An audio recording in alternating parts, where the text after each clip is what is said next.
আসসালামু আলাইকুম, welcome to my channel মা মেয়ের সংসার। কেমন আছেন সবাই? আশা করছি আল্লাহর রহমতে আপনারা সবাই অনেক বেশি ভালো আছেন।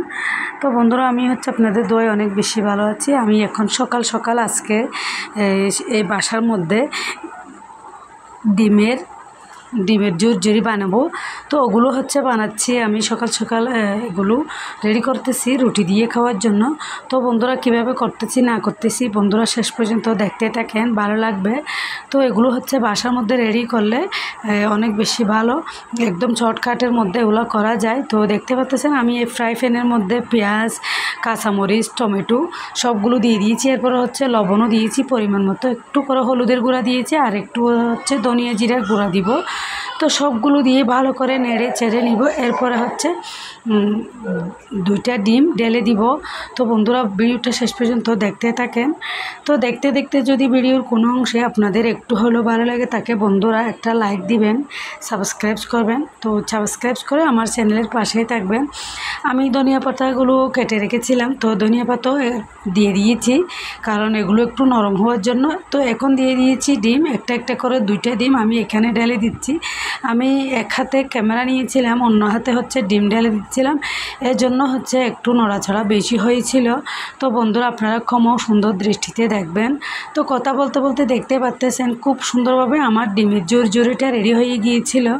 তো এরকম ডিমের ঝুরঝুরি দিয়ে রুটি খেতে অনেক বেশি ভালো লাগে। আপনারাও চাইলে এরকম বাসার মধ্যে এই ডিমের ঝুরঝুরিগুলো বানিয়ে নিয়ে এরপরে রুটি বাইরের থেকে নিয়ে এসেও খেতে পারবেন। এরপরে চাইলে বাসার মধ্যে সকাল সকাল উঠে যদি আপনাদের করতে ভালো লাগে তাহলে আপনারাও নিজে বাসার মধ্যে রেডি করে এই ডিমের ঝুরঝুরি দিয়ে খেয়ে দেখবেন, অনেক বেশি ভালো লাগে, অনেক মজা হয় এরকম। তো আমি প্রায় সময় এরকম করে রান্না করি। তো ফাইনালি আজকে আপনাদেরকে একটু শেয়ার করার জন্য শ্যুট করে নিয়েছিলাম।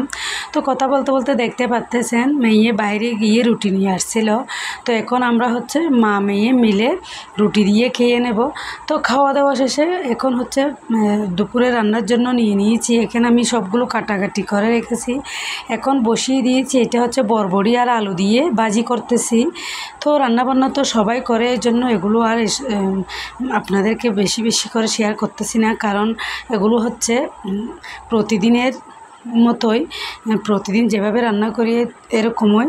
তো দেখতে পাচ্ছেন আমি আজকে কি রান্না করব। আজকে দুইটা মাছের তরকারি রান্না করব।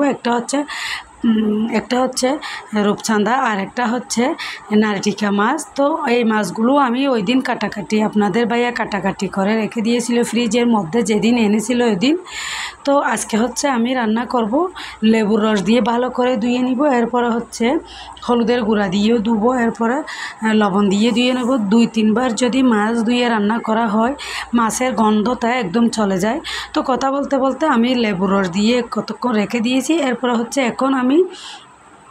এখন আমি যেগুলো করতেছি দেখতে পাচ্ছেন, এখন আমি লেবুর রস দিয়ে দিচ্ছি, রসও দিয়ে দিয়েছি। এরপর এখানে লবণও দিয়ে দিয়েছি।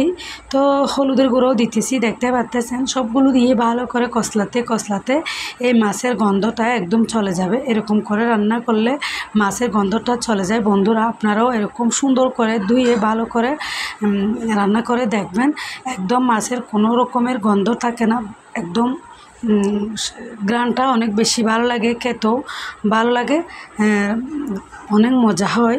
তো কথা বলতে বলতে আমার ভাজিটা রেডি হয়ে গিয়েছে। এখন আমি বসিয়ে দিচ্ছি রূপচাঁদা মাছের রান্নাটা। আমি ফ্রাই প্যান বসিয়ে দিয়েছি, তো পেঁয়াজও দিয়ে দিয়েছি। তো দেখতে পাচ্ছেন বন্ধুরা। তো বন্ধুরা, আমার ভিডিওটা আপনারা শেষ পর্যন্ত দেখতে থাকেন। যারা যেখান থেকে ভিডিওগুলো দেখছেন, দেশ এবং দেশের বাইরে ছোটো বড়ো আপুরা, খালামণিরা, আন্টিরা, যেখান থেকে আমার ভিডিওগুলো দেখছেন তাদের সবাইকে অনেক অনেক ধন্যবাদ। তো যারা এখনও পর্যন্ত ভিডিওর মধ্যে একটা লাইক দেন নাই, প্লিজ মনে করে একটা লাইক দিয়ে দিবেন। তো বন্ধুরা, আমার ব্লগটা লাইফস্টাইল ব্লগ, এই জন্য আমি সবসময় কোথায় যাই, কি করি না করি, কি করতেছি না করতে, বাসার মধ্যে কি করি, বাচ্চারা কি করে, আমি নিজে কি করি, মেয়েরা কি করে, সবগুলো একটু আপনাদেরকে শেয়ার করার চেষ্টা করি। তো আপনারা কমও সুন্দর দৃষ্টিতে দেখবেন। যদি আপনাদের একটু হলেও ভালো লেগে থাকে বন্ধুরা, একটা লাইক দিয়ে দিবেন। তো লাইক দিবেন, সাবস্ক্রাইব করে আমার চ্যানেলের পাশেই থাকবেন। কথা বলতে বলতে দেখতে পাচ্ছেন মশলাগুলো কষানো হয়ে গিয়েছে। আমি এখানে একটা জিনিস এক্সট্রাভাবে নতুনভাবে অ্যাড করেছি, ওইটা হচ্ছে ম্যাজিক মশলা। এই ম্যাজিক মশলাটা দিলে তরকারির স্বাদটা একটু বেশি হয়, এই জন্য তো আমি একটা ম্যাজিক মশলাও দিয়ে দিয়েছি। তো আমি কয়েকদিন ধরে একটু ম্যাজিক মশলা বেশি ব্যবহার করতেছি। যাই হোক, কয়দিন ব্যবহার করতে পারি দেখি। তো এমনও রান্না করা যায়, তো আজকে ইচ্ছে করতেছিল ম্যাজিক মশলা দিয়ে রান্না করে দেখি। তো কথা বলতে বলতে আমার এদিকে হচ্ছে রূপচাঁদা মাছের তরকারিটা রান্না হয়ে গিয়েছে। এখন আমি বসিয়ে দিচ্ছি আরেকটা পাতিল, ওটার মধ্যে হচ্ছে রান্না করব নারেটিকা মাছগুলো। নারেটিকা মাছের মধ্যে দিয়ে দিব আলু। তো দেখতে পাচ্ছেন মশলা অনেক সুন্দরভাবে কষানো হয়ে গিয়েছে। তো আমি কেটে রাখা আলুগুলোও দিয়ে দিচ্ছি একটু সিদ্ধ হওয়ার জন্য, কারণ মাছ তো নরম জিনিস, এই জন্য মাছের সাথে যদি আলু দিয়ে দিই তাহলে একটু শক্ত থেকে যাবে, এজন্য আলুটা আগেই দিয়ে দিয়েছি। তো আলুটা একটু সিদ্ধ হয়ে গেলে এরপরে দিয়ে দিচ্ছি হচ্ছে মাছগুলা। এই মাছগুলো আমি অনেকক্ষণ করে ধুয়ে নিয়েছি। বন্ধুরা, আপনারাও এরকম সুন্দরভাবে মাছগুলো ধুয়ে নেবেন। তো কথা বলতে বলতে সবগুলো রান্নাবান্না শেষ, খাওয়া দাওয়া শেষ, বিকেলের টাইম হয়ে গিয়েছিল। আমি হচ্ছে গাজর দিয়ে, বরবটি দিয়ে, আলু দিয়ে, পেঁয়াজ কাঁচামরিচ দিয়ে বড়া বানিয়ে নিয়েছিলাম বিকেলের টাইমের নাস্তার মধ্যে। তো বন্ধুরা, আজকের ভিডিও আর বেশি লম্বা করব না, এতটুকুর মধ্যে সবাই সুস্থ থাকবেন, দোয়া করবেন যেন নতুন নতুন ভিডিও আপনাদের কাছে উপহার দিতে পারি মতো। কথা বলতে বলতে নাস্তা রেডি হয়ে গিয়েছে, খেয়ে নিব। আসসালামু আলাইকুম, আল্লাহ হাফেজ।